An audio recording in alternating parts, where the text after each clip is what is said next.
탄식하며 오는 마음이라는 제목으로 함께 말씀을 나누도록 하겠습니다. 탄식이란 끈적인 감정으로 인해서 신음하며 내뱉는 깊은 한숨을 말합니다. 쓰라린 일을 내다보거나 경험하고서 내뱉는 깊은 한숨이 탄식입니다. 탄식을 좋아할 사람은 아무도 없는 줄 압니다. 사람들은요, 탄식보다는 탄성을 좋아하죠. 기쁜 것, 좋은 일을, 그리고 감격한 것을 좋아합니다. 우는 거 좋아할 사람 없는 줄 압니다. 특별히 슬피 우는 걸 좋아할 사람이 누가 있을까요? 사람들은 우는 것보다는 웃는 것을 좋아합니다. 울 일은 없고 웃을 일만 있었으면 좋겠다라는 것이 모든 사람이 갖는 소망입니다. 그런데 오늘 함께 읽은 이 에스겔서 21장 6절을 보시면, 12절을 보시면 하나님이 에스겔에게 탄식하라고 명령하세요. 그리고 슬피 울라고 말씀하세요. 여러분 6절을 한번, 여러분 성경을 한번 보실까요? 같이 한번 읽어볼게요. 6절입니다. 시작. 인자야 탄식하되 너는 허리가 끊어지듯 탄식하라. 그들의 목전에서 슬피 탄식하라. 탄식이라는 단어가 6절 한 구절에 3번이나 나옵니다. 여러분 허리가 끊어지듯 탄식하라. 그러니까 허리가 파열되는 그 고통을 느끼면서 신음하고 탄식하라라는 것이죠. 여러분 12절 한번 보실까요? 넘겨서 12절 한번 같이 한번 읽어보도록 합니다. 12절입니다. 시작. 인자야 너는 부르짖어 슬피 울지어라. 이것이 내 백성에게 임하며 이스라엘 모든 고관에게 임하리로다. 그들과 내 백성이 함께 칼에 넘김바 되었으니 너는 내 넓적다리를 칠지어라. 아멘. 하나님의 진노의 칼이요, 이스라엘 모든 백성들, 또 높은 그 고위직에 있는 사람들을 치는데요. 그 치는 것을 생각하고 넓적다리, 그 다리 윗부분 있죠. 거기를 치면서 슬피 울어요. 여러분 너무 끔찍한 일을 당하면 사람이 풀썩 주저앉아서 막 이렇게 넓적다리를 치면서 아이고 어쩐다 이러지 않습니까? 그 모습을 상상하시면 돼요. 여러분 지금 북이스라엘은 망했고 잔존하고 있던 남유다가 패망하기 5년 전이에요. 그때 에스겔 선지자를 통해서 하나님 메시지를 주는데 상황이 정말 안 좋은 상황이죠. 여러분 탄식할 상황에서 웃고 즐긴다면 정신 나간 겁니다. 슬피 울어야 할 상황에서 웃고 떠든다면 정상이 아니죠. 탄식할 일이 있으면 허리가 끊어질 듯 탄식해요. 슬피 울 일이 있으면 오늘 12절처럼 부르짖어 슬피 울어야 합니다. 여러분 고린도후서 7장 10절 보시면 이런 말씀이 있어요. 하나님의 뜻대로 하는 근심은 후회할 것이 없는 구원에 이르게 하는 회개를 이루거니와 이루는 것이요 세상 근심은 사망을 이루는 것이다 그랬습니다. 두 종류의 근심이 있어요. 하나님의 뜻대로 하는 근심은 우리를 회개케 해서 구원을 이끌지만 세상적인 근심들 있잖아요. 그건 하나도 우리에게 도움 안 되고 더 사망으로 우리를 이끌어간다라고 말씀하고 있습니다. 그래서 하나님 뜻대로 하는 근심을 우리는 종종할 필요가 있습니다. 야고보서 4장 9절에 보면 슬퍼하며 애통하며 울지어다 그랬습니다. 오늘 12절과 똑같은 패턴이죠. 너희 웃음을 애통으로 너희 즐거움을 근심으로 바꿀지어다 그랬습니다. 여기 야고보서에 말하는 웃음과 즐거움은요 세상 쾌락을 통해 주어지는 허탄한 웃음과 즐거움을 말해요. 세상 일에 탐닉해가지고 그 죄를 통해서 얻어지는 그 기쁨과 즐거움이 있잖아요. 그런 거죠. 그런 즐거움들을 애통으로 바꾸라는 거예요. 근심으로 바꾸라는 거예요. 그리고 슬피 울라는 거예요. 그래서 회개하고 다시 삶을 회복하라는 것이죠. 여러분 하나님이 탄식하라 울라 하실 때 탄식하지 않고 울지 않으면 크게 탄식할 일, 크게 애통할 일을 만나게 됩니다. 그래서 하나님이 울라 하시면 울어야 됩니다. 하나님이 너 탄식 좀 해라 하면 탄식하셔야 돼요. 그래서 중요한 건 뭐냐면 내 상황이 어떤가를 좀 확인하는 거죠. 내가 지금 탄식할 상황인데도 허허하고 웃고 있으면 심각한 거죠. 내가 지금 부르짖어 슬피 울어야 될 상황인데 그냥 멍하니 있다. 그건 위험한 거예요. 그러면 오늘 본문 21장 17절까지 읽었는데요. 왜 하나님은 에스겔에게 탄식하라 하시고 슬피 올라 하셨는가를 좀 살펴보면서 우리의 모습을 좀 돌아보기로 합니다.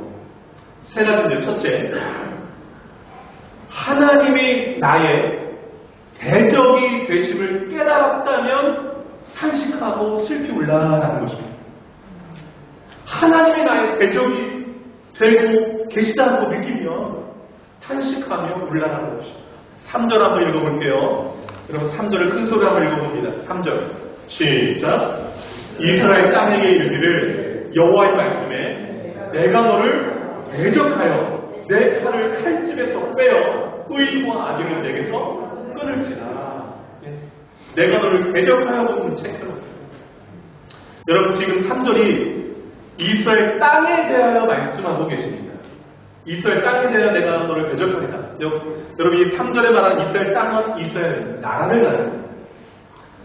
이스라엘 땅은 하나님이 찾아두었던 이스라엘 백성들에게 살도록 했던 그 삶의 터전, 약속의 땅, 축복의 땅을 말하죠. 그래서 이스라엘 땅은요, 이스라엘 백성들에게는 축복의 상징이에요. 하나님의 자신들을 너무도 사랑하시는 그 산지, 그게 이스라엘 땅인데, 그 땅에 말하는 하나님, 내가 너를 대적하리라. 무슨 말일까요? 축복을 끊어버리겠다. 너무 큰 위기 상황 아닙니까? 특별히 내가 너를 대적하여 내 칼을 칼집에서 빼어버렸습니다. 내 칼 그랬죠. 하나님의 칼, 여호와의 칼을 말합니다. 칼은 용도가 뭐냐면 살생의 용도, 요리하려고 뽑는 칼이 아니라 사람을 죽이려고 심판의 칼을 말씀하고 있는 것이죠. 근데 여러분 여기서 기억할 게 있습니다. 여러분 이스라엘 백성들에게 있어서 하나님은 어떤 분이십니까? 구원자요, 보호자요, 인도자요, 공급자요, 또 안내자요, 피난처요, 치료자요, 승리자요, 동행자요, 모든 것 되시는 분이거든요. 그 하나님이 오늘 3절에 내가 이제부터 너희 대적자가 되겠다고 말씀하십니다. 얼마나 깜짝 놀랄 상황입니까? 여러분 그 이스라엘 백성들이 출애굽하여서 요단강을 넘어서 가나안 땅에 딱 들어갈 때에 하나님이요 칼을 빼어든 여호와의 군대 장관을 여호수 앞에 딱 나타나게 하셨어요. 칼을 빼. 그래서 이제 여호수가 깜짝 놀라면서 당신 누구요? 그랬더니 나는 여호와의 군대 장관이다 이렇게 말했어요. 그때 여호수아에 나타난 칼을 뺀 여호와의 군대 장관은 하나님이 이스라엘 편이 되어서 가나안 땅을 심판하시겠다는 그 메시지를 담고 있습니다. 그런데 그 죄악의 가나안 땅을 심판하여 뽑았던 그 칼이 지금은 이스라엘 백성들을 향하여 향하여 있니? 그 칼끝이 이제 돌아와서 너희를 향했다라는 것입니다. 그리고 또 3절 끝에 뭐라고 말합니까? 의인과 악인을 내게서 끊을지라. 그 땅에서 쫓겨나게 하겠다는 거예요. 축복의 땅에서 몰아내시겠다는 것입니다. 그러니 탄식하며 슬피 울라라는 것이죠.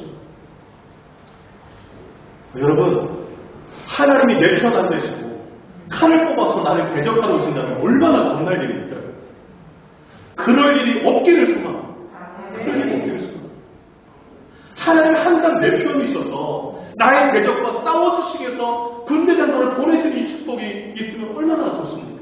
그런데 하나님과 친하지 않으면 하나님이 맞아주셔가지고 칼을 칼집에서 뽑아가지고 내가 너를 대적하겠다고 오시는 거예요.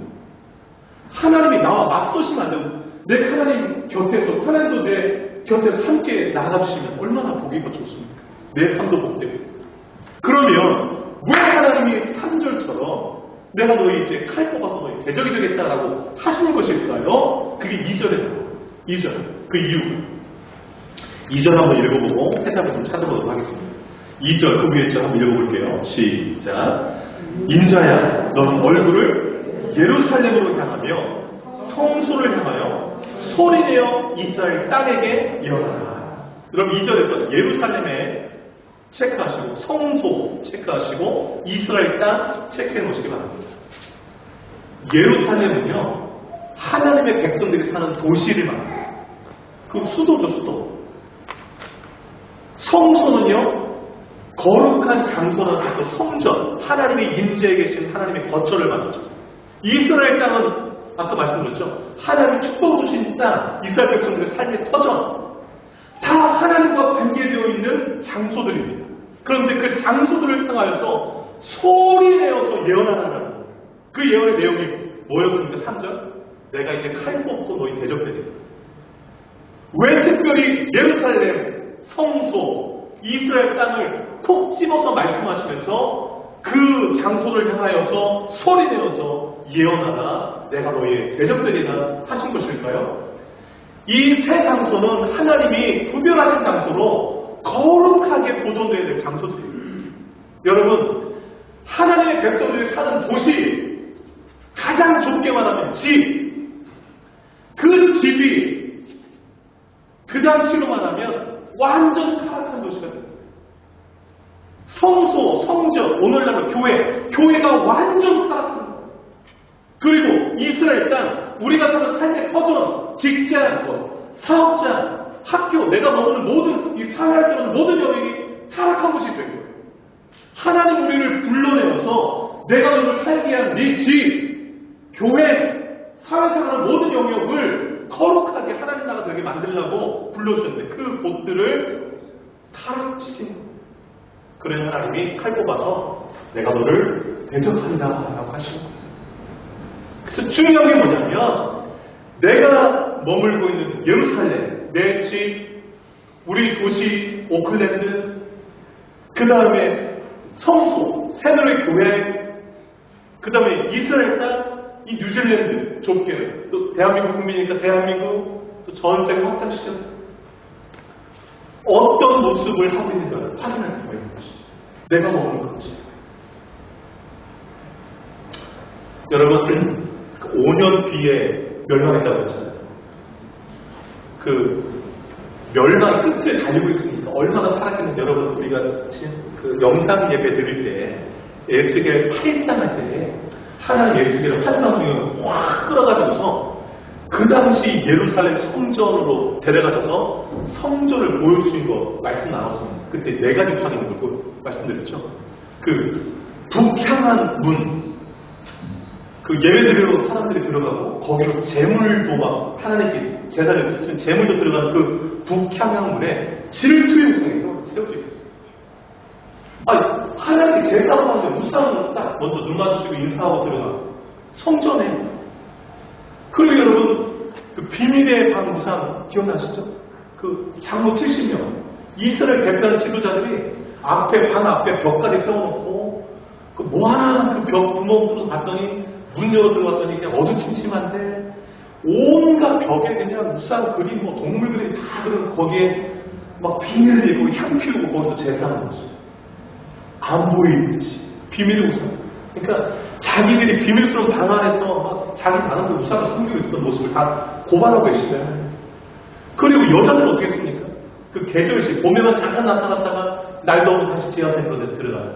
단무스 구상. 지하생으로 들어간다고 슬퍼하면 여자들이 막 울고 애곡하는 그 모습이 성전에서 벌어지고 있는 거예요.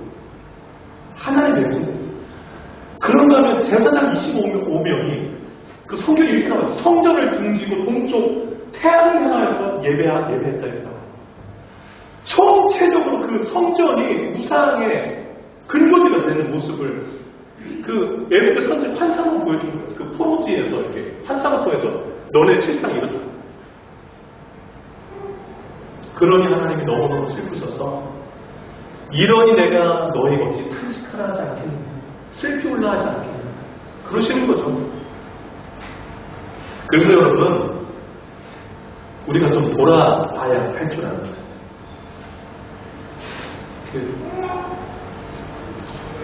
내가 사는 예루살렘, 내가 예배하는 성소 교회, 내가 머물고 있는 이스라엘 땅, 나의 삶의 사회적 그 터전은 어떠한가?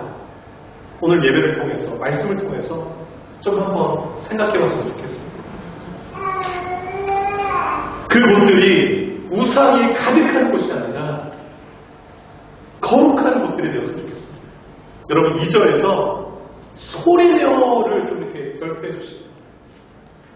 왜 소리내어서 예언을 나왔을까요? 모르고 있다는 거죠. 소리 지르면 이렇게 한번 돌아보게 되잖아요.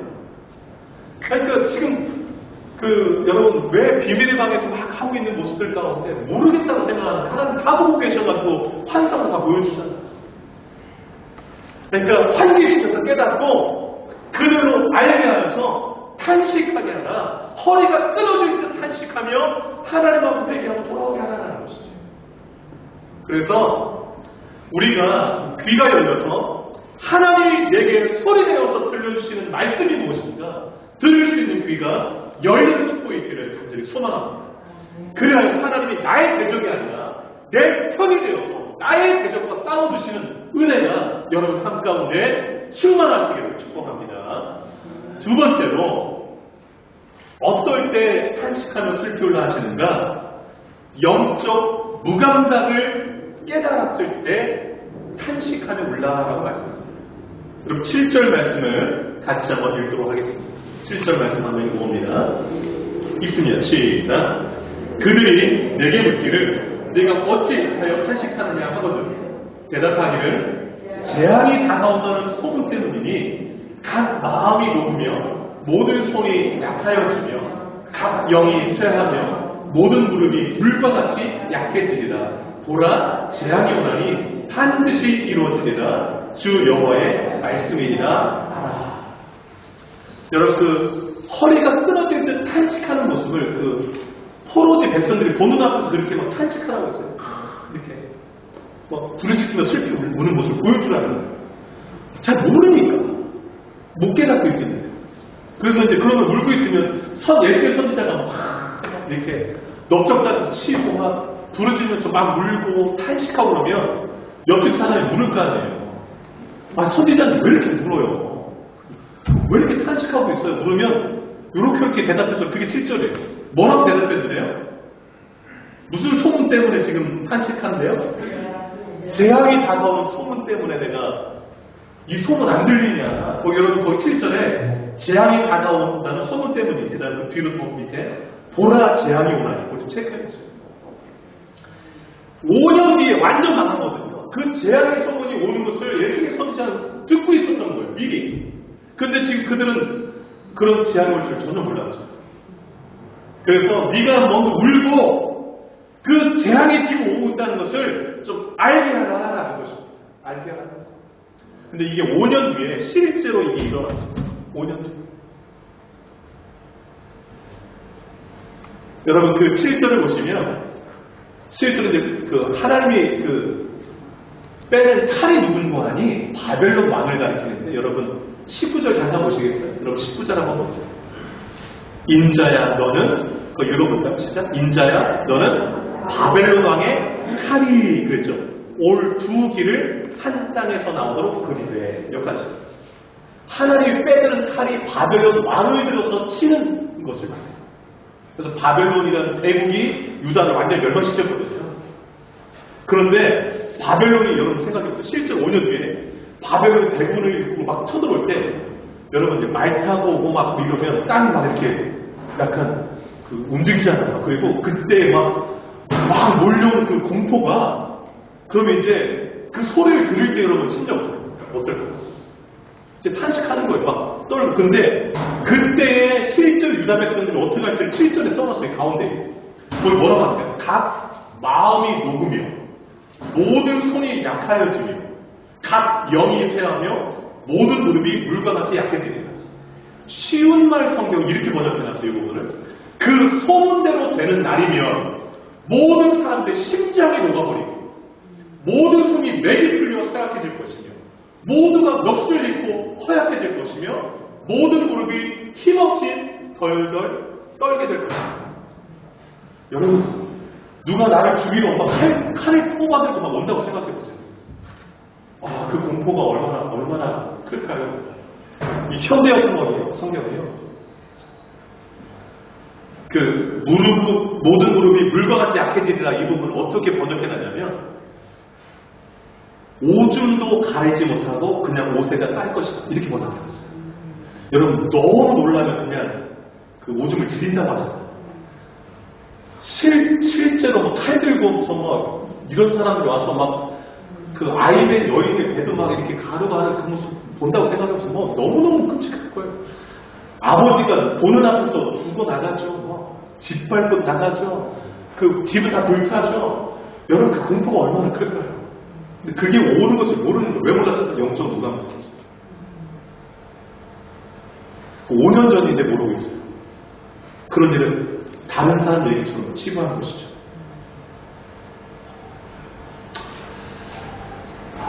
여러분 그 구절 한번 잠깐 보실까요? 7절 9절 한번 보세요. 9절 같이 한번 읽어볼게요. 9절 시작. 인자야 너는 예언하여 여호와의 말씀을 이같이 말하라. 칼이여 날카롭도다 빛난다. 여러분 날카로운 칼 싹 잘 가는 거예요. 베기만 하면 그냥 다 베어지는 거죠. 그렇게 아주 칼을 싹 갈고서 지금 바벨론이 이제 올 거라는 얘기를 하는 거예요. 그렇게 자기를 배워오는 것을 전혀 무감각해서 모르고 있는 거예요. 얼마나.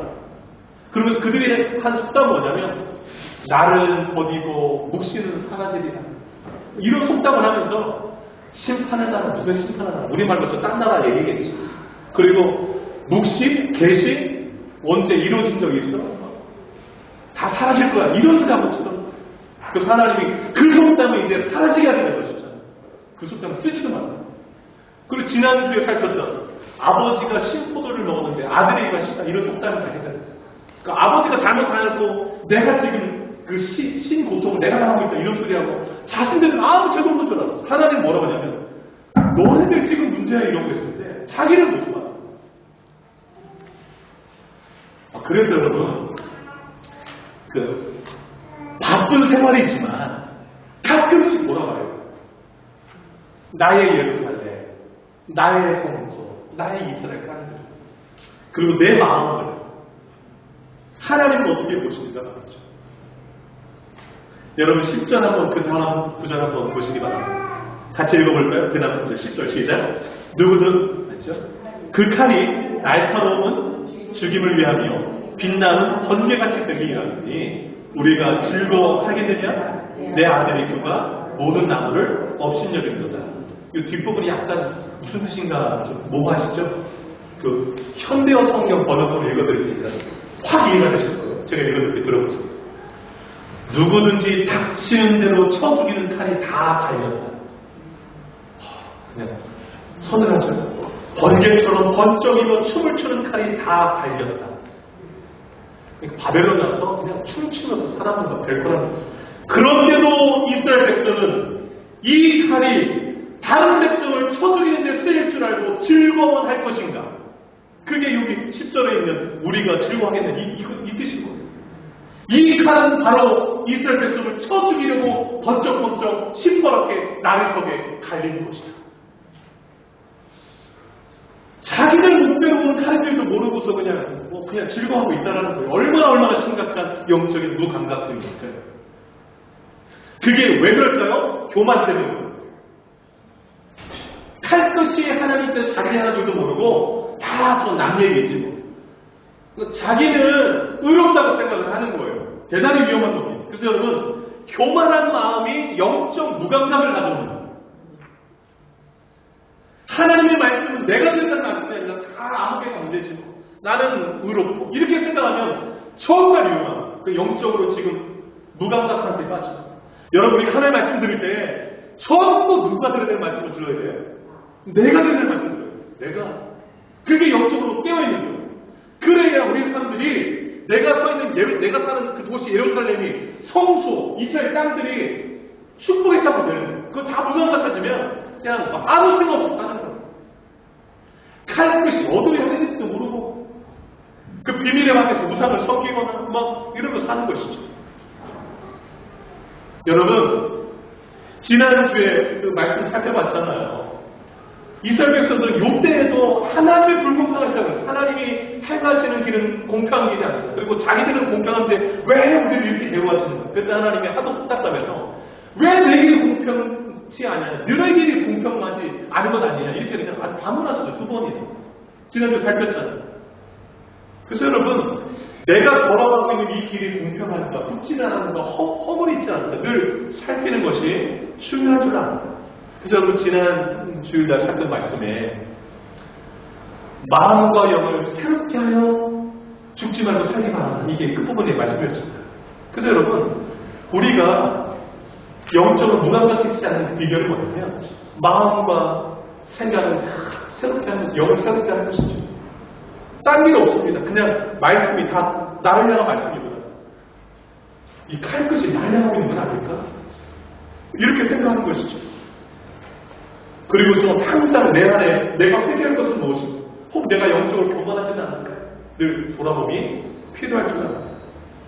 여러분 늘 마음과 영을 새롭게 하심으로 무딘 영성이 아니라 영적으로 민감한 삶을 살아가시는 여러분들의 주님을 축복합니다. 마지막 세 번째로 하나님의 마음을 깨달았다면 탄식하며 슬피 올라가는 것입니다. 하나님의 마음을 깨달았다면 오늘 17절 마지막 구절 말씀 한번 같이 한번 읽어보도록 하겠습니다. 17절입니다. 읽어보겠습니다. 시작. 나도 내 손뼉을 치며 내 분노를 다 풀리로다 나 여호와가 말하리라. 아멘. 특별히 내 분노를 다 풀리로다 이 부분을 좀 체크했습니다. 하나님이 손뼉 치시며 내 분노를 다 풀어버리겠다 하시는 거예요. 그럼 보통 손뼉은 기쁠 때 축하할 때 손뼉 치잖아요. 그런데 그 반대의 경우 때도 손뼉을 치기도 합니다. 그러니까 극심한 분노나 슬픔, 경멸을 이렇게 치는 게 아니고 이럴 때 있잖아요. 그래서 반대의 경우도 이제 손뼉을 치는데 오늘 보면 그 반대의 분노. 여러분 6장 11절 보면 에스겔서 6장 11절 보면 이렇게 말씀이 나와요. 너는 손뼉을 치고 발을 구르며 말할지어다 오호라 이스라엘 족속이 모든 가증한 일을 행함으로 마침내 칼과 기근과 전염병이 나가되 그러니까 저들이 이제 반드시 변합니다. 이런 손뼉이었어요. 발을 구르면서 여러분 이스라엘 백성들은요 예루살렘 성소 이스라엘 땅이 자신들이 더럽히고 있다는 사실 그래서 하나님이 자신들을 대적하고 있다는 것도 몰랐어요. 교만하여서 영적 무감각에 빠져서 재앙이 다가오고 있다는 것도 몰랐어요. 근데 이런 그들을 바라보며 하나님이 지금 분노를 쌓아가고 계신다는 것도 몰랐어요. 여러분 에스겔에서 가장 많이 나오는 표현이 무엇입니까? 내가 여호와인 줄 알리라는 거예요. 이걸 왜 이렇게 많이 써놨을까요? 하나님을 모르고 살아가기 때문에. 그러니까 그들이 행하는 그 모든 일들이 다 하나님을 모르고 다 잊어버리고 살아가기 때문에 그런 하나님의 탄식할 일들이 막 자연되고 있었던 것이죠. 그래서 이런 일이 있을 것이다 많이 상세히 다 써놓은 것은 그 일이 닥치면 하나님 말씀이 맞구나. 이걸 알게 하시죠. 때는 지금 알리지만 그래도 그때라도 회개하고 돌아오고 여러분 지난주 수요예배 때 에스겔서 20장 말씀에 3절에 이런 말씀이 있었잖아요. 너희가 내게 물으러 왔느냐? 너희가 내게 묻기를 내가 용납하지 않는다. 하나님한테 막 이거 어떻게 하면 되고 기도하고 오는데 내가 너희가 묻는 것을 용납하지 않는다. 왜요?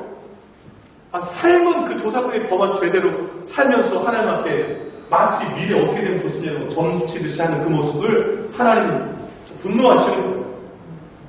그래서 우리의 삶이 하나님이 용납하시는 삶을 살아가는 이 모습으로 하나님께 나와서 묻고 나오는 모습이 얼마나 중요한지 몰라요. 그래서 여러분 우리가 하나님 나라를 물끄러미 보실 때 하나님이 갖는 마음이 분노일까 흐뭇함일까를 생각하시고 하나님과 눈 맞춰주는 게 약간 서늘한가 아니면 따뜻한가 이것도 한번 생각해 보시죠. 하나님을 생각한 게 한 달 전인가 아니면 어제도 생각하고 오늘 아침에 눈 뜰 때도 생각합니까? 여러분 신앙생활 너무 지식적으로 복잡하게 할 필요 없습니다.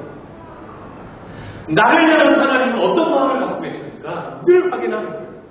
이스라엘 백성들 향한 하나님 마음은 분노예요. 분노가 막 쌓아가고 있습니다. 근데 쌓아가고 있는지도 몰라요. 그래서 하나님이 다 풀어버리니까 분노를 그냥 쏟아버리니까 하시는 거예요.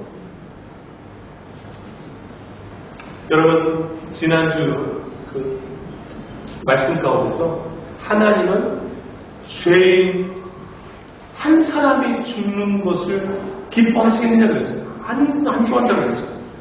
그 사람이 악한 길을 떠나 사는 것을 내가 얼마나 기뻐하는 줄 알았는지 이렇게 써놨어요. 기억하실 거예요.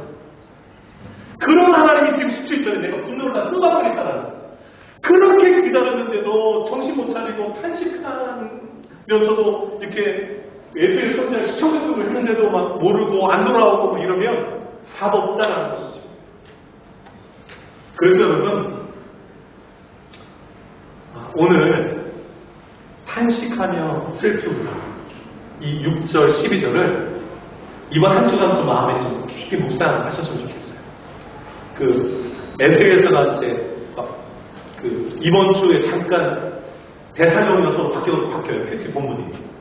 왜냐면 너무 또 쭉 가면 약간 지루할 수도 있으니까 잠깐 끊고 이제 신약도 갔다가 오고 뭐 이러거든요. 그래서 이제 수요일쯤인가 그 뒤가 좀 바뀌어지는데 이번 한 주가 이제 에스겔서 마지막 또 이렇게 21장 22장까지 살피는데 대사령으로 넘어가는데 이번 주가 한번 좀 돌아봤으면 좋겠어요. 나를 향한 하나님은 어떤 마음을 가십니까? 하나님의 혹여 너 울어야 하지 않겠니? 이렇게 하십니다. 너 좀 허리가 끊어질 듯 탄식해야 되지 않겠니? 라는 마음 살짝 드신다면 골방문을 여시고 들어가셔서 좀 눈물을 좀 빼시기 바랍니다. 그냥 그 창안도 괜찮고 골방은 열어도 될 수 있어요. 바닷가 앞에서도 괜찮고 좀 우시기 바라요. 탁색하시기 바라요. 세상이 주는 잠시 잠깐의 쾌락, 즐거움을 애통과 눈물로 바꿀 수 있기를 바랍니다. 그리고 하나님 내 편이 되어주세요 라고 기도하시죠. 하나님이 내 대적 되시면 저 너무너무 무서워요. 하나님 내 편 되어주세요 기도하시길 바라고요. 하나님 제가 영적으로 너무 무감각해져 있는 것 같아요. 하나님 제가 너무 교만했었나 말씀들이 다 저 사람들의 말씀으로만 들렸어요. 제가 너무 교만했나요? 하나님 모든 말씀이 다 나에게 대한 말씀을 듣게 해주세요. 기도할 수 있게.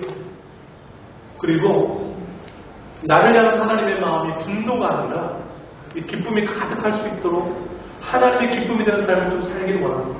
라고 기도할 수 있기를 바랍니다. 그렇다면 여러분의 삶은 하나님께서 옆에서 동행해 주시고 축복의 삶으로 함께 해 주실 줄로 믿습니다. 남은 생에 축복된 삶을 살아가시기를 간절히 축복합니다. 기도하겠습니다. 조용히 우리의 내면을 들여다보시기 바랍니다. 내가 사는 도시 예루살렘은 어떠한가? 나의 신앙의 가장 중심 성소 교회 신앙의 터전은 어떠한가? 내가 사는 삶의 터전 이스라엘 땅은 어떠한가? 거룩한가? 하나님이 함께 하시는가? 오늘 말씀을 통해서 성령께서 주시는 메시지를 부여잡고 내 삶을 새롭게 하며 주님 앞에 드리며 나아가는 기도를 드릴 수 있기를 바랍니다. 기도하겠습니다. 하나님 아버지, 하나님 아버지, 허리가 끊어질 듯 탄식하며 부르짖어 슬피 울라고 예수의 손자에게 말씀하시다. 우리가 탄식해 상황은 아니지. 우리가 슬피 울을 상황은 아니지. 내가 울긴 왜 울나? 탄식이 왜 받는가? 하나님이 나는 공평을 받는다. 하나님이 불공평을 내어주셔서 지금 내 삶이 이러고 있더라도 불평을 짓는 거지. 너무 무감각하게 제약이 다가오는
때가 언제였는지, 그때보다 지금은 더 잘 믿고 잘 살고 있는지요. 잘 못 살고 있는데도 탄식하지 않는다면, 울며 기도하지 않는다면 병든 것인 줄 압니다. 하나님 영화를 여러 보게 하소서. 나의 예루살렘, 나의 성소, 나의 이스라엘 땅을 보게 하소서.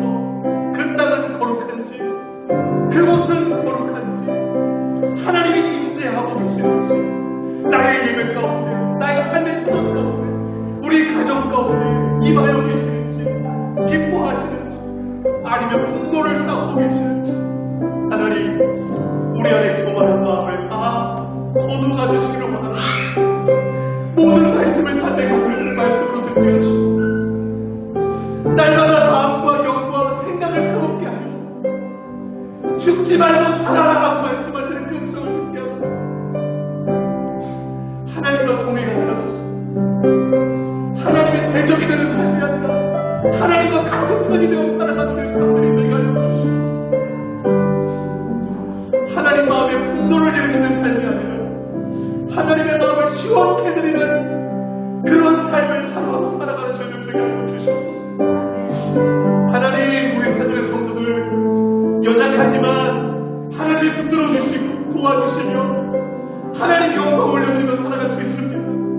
내버려두지 마시고 이번 한 주간도 동행해 주시고 붙잡아 주시고 승리케 하여 주시옵소서. 주님께 모든 것 맡겨드리오며 예수님의 이름으로 기도 올려옵나이다. 아멘. 다 같이 일어나시겠습니다. 일어나라 주의 백성 힘있게 찬양드리고 축도 예배를 마치겠습니다.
이제는 우리 주 예수 그리스도의 은혜, 하나님 아버지의 크신 사랑하심, 성령의 위로통 충만 역사 인도하심이 늘 하나님의 편이 되어서 하나님과 동행하는 삶 속에서 하나님 마음 흔쾌히 즐겁게 해드리고